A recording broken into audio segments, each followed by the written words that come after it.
All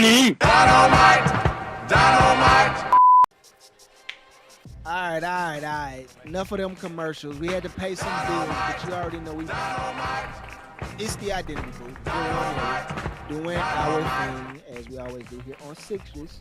So y'all know what time it is. It is time to talk about what happened with our boy Dave Chappelle. Now I know y'all don't live under a rock. In case y'all don't have a Netflix account, and I know most of y'all bootlegging your Netflix account, so don't even play. Shout out here. We out here. Hey, listen, we out here sharing your Netflix account like homeless people share toothbrushes. Come on, man. We know y'all out here living foul, but you pay the $6.99 for the Netflix, unless you don't like the content that they put out.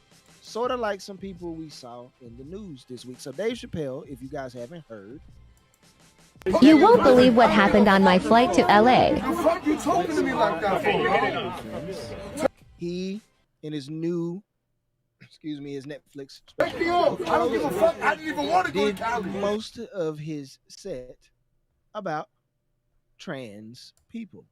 Now, the story was good, but some of the jokes, according to some people, were done without any respect, and they found it to be distasteful and offensive. Now, I got my own opinions about that, but Heero, before we get into the business, did you watch the closer? Did you see it? Yeah, I did watch Closer.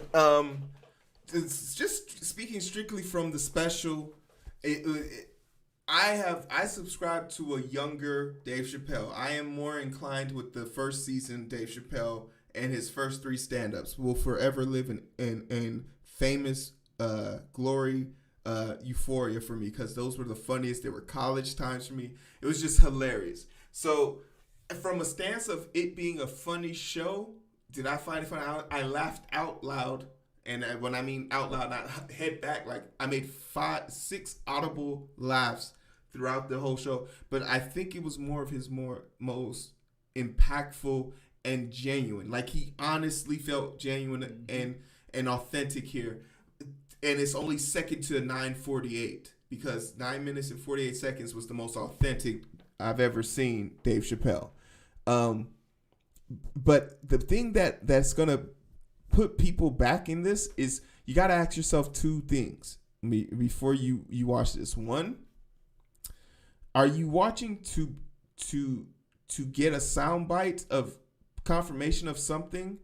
And 2, do you feel where Dave Chappelle is coming from?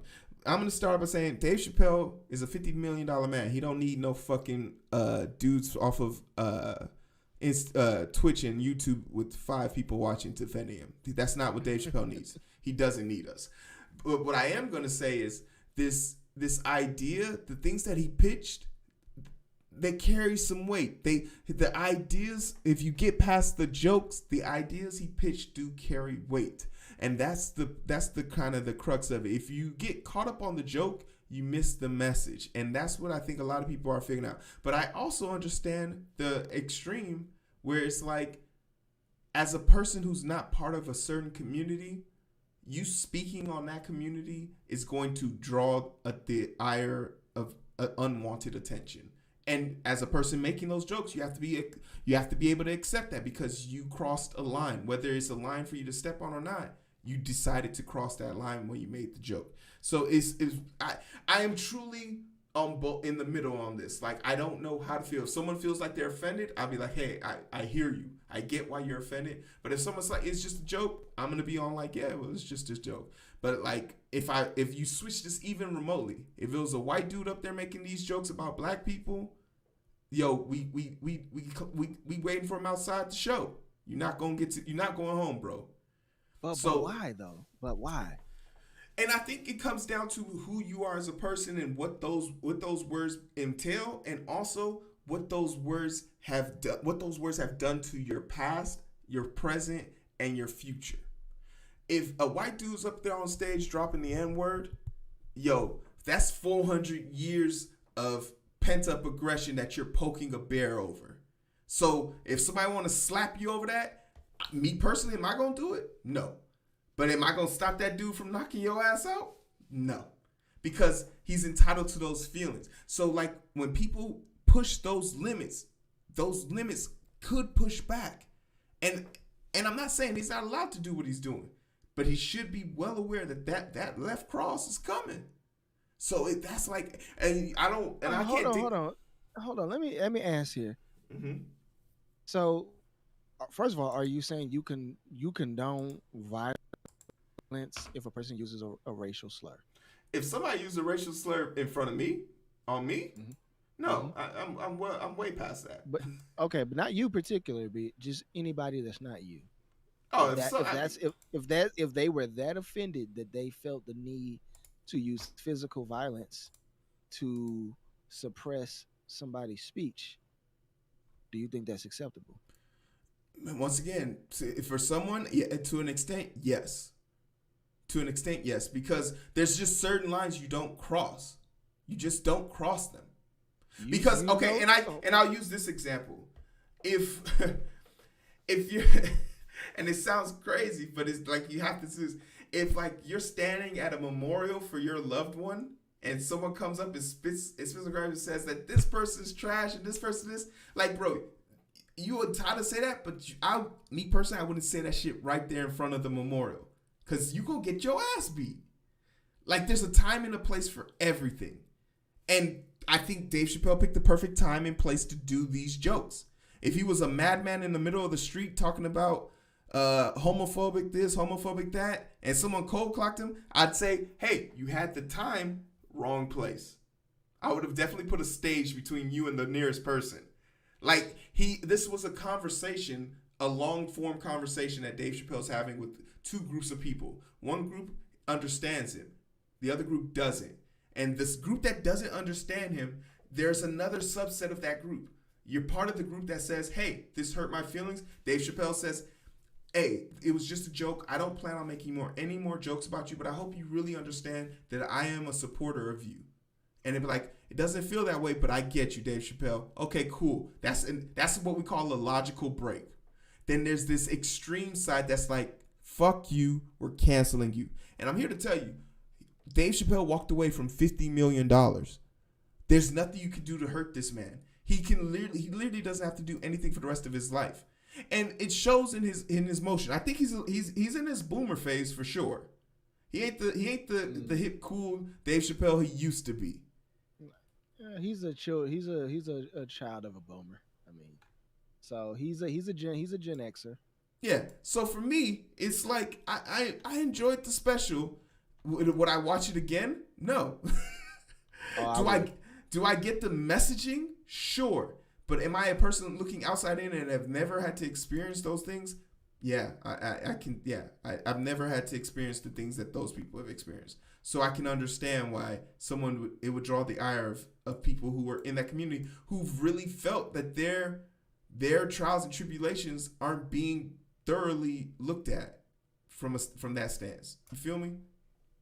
I don't, but everybody's in what I took away from this as I was watching it, and I had a Cheshire cat grin on my face because I thought it was extremely clever, and that the way he approached it was to show his compassion while also putting his finger in the face of people who want to cancel him for quote unquote being hateful, and he did nothing hateful. And this is the thing is you that's can't the thing. you can't you can't but you can't tell a joke. There's not everything is sacred. Everybody's offended, so nobody should say anything. Is kind of the vibe that society's starting to give off. I mean, at least that's from my perspective.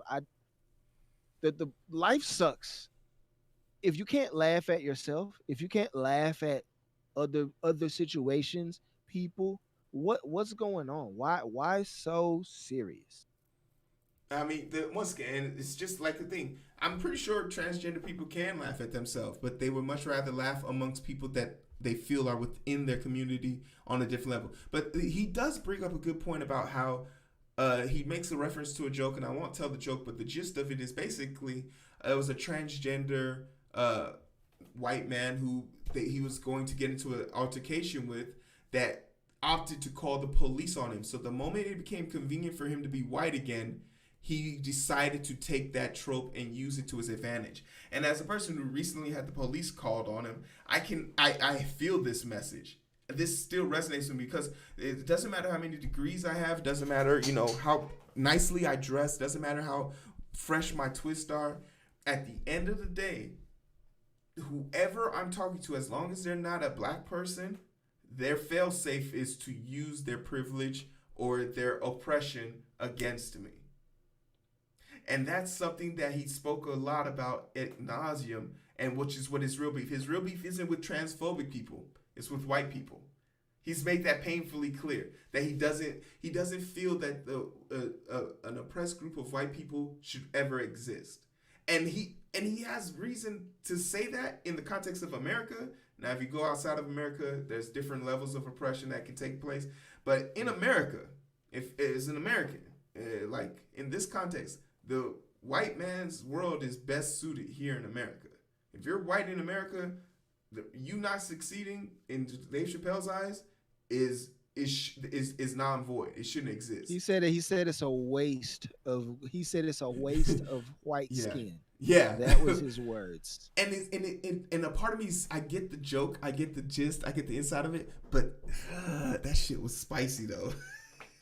Nah, it's only spicy because we've allowed society to condition us to believe that these things are spicy. 10 years ago, people would go, that's probably not. It's okay. 20 years ago, no one would have cared. And if you would have got mad, people would have roasted you all the more. I feel like the thing that we've done in our society and our culture is we've opened up Pandora's box. It's like, what's the little trinket you get? I forget what that you open, and then open the toy, and then there's a smaller one, and a smaller one, a smaller. It's the German thing. There's always going to be somebody in a smaller group than you that feels more upset, offended, and transgressed. It just and it never ends. I'm telling you, if we talk about the oppression Olympics here, and I'm not gonna go down that road. All I'm gonna say is, I do not like people comparing their struggles to the struggles of the overwhelming majority. To black. Don't compare your preferences to my blackness. It's not the same. It ain't the same. It's never going to be the same. Dave Chappelle made that painstakingly clear with his joke. It's not the same. If we're gonna talk about who's oppressed, I could really pull out the stops and I have legitimate genetic justification to be on the crybaby woke oppressed train, and I never get on it. You know why? Because I think hard work wins. Self-determination, self-improvement, and self-actualization are the things that normal, rational human beings should be focused on. Everything that you become is based on an internal fight. And if these things are taking away from you being a better person, why are you even paying attention to it? Why are you diverting your energy toward that? So you can wag your finger. Is it self-righteousness? Is it really because you are offended? And if you're offended, guess who has to deal with that at the end of the day? You do. It's your offense. So still, it's all back on you. So decide how you're going to feel. Decide how you're going to handle the situation. If you feel like you need to go on the interwebs and say something, do that. But at the end of the day, that's all that it's going to be. So why even deal with it? I don't know. It is what it is. I'm finished. For me, like I said, I support the art that is Dave Chappelle, but also Dave Chappelle doesn't need the support of live stream with 5 people watching it. But this is one of those times I just really don't have an opinion on it, but I just want to throw out some interesting perspectives on it. Hopefully you guys gain some on there. Do I think this is a cancelable offense? No, but as a person outside looking in, probably not. So like, it's just not up to me. This isn't my, you know a better way of putting this, Eric? This just isn't my fight.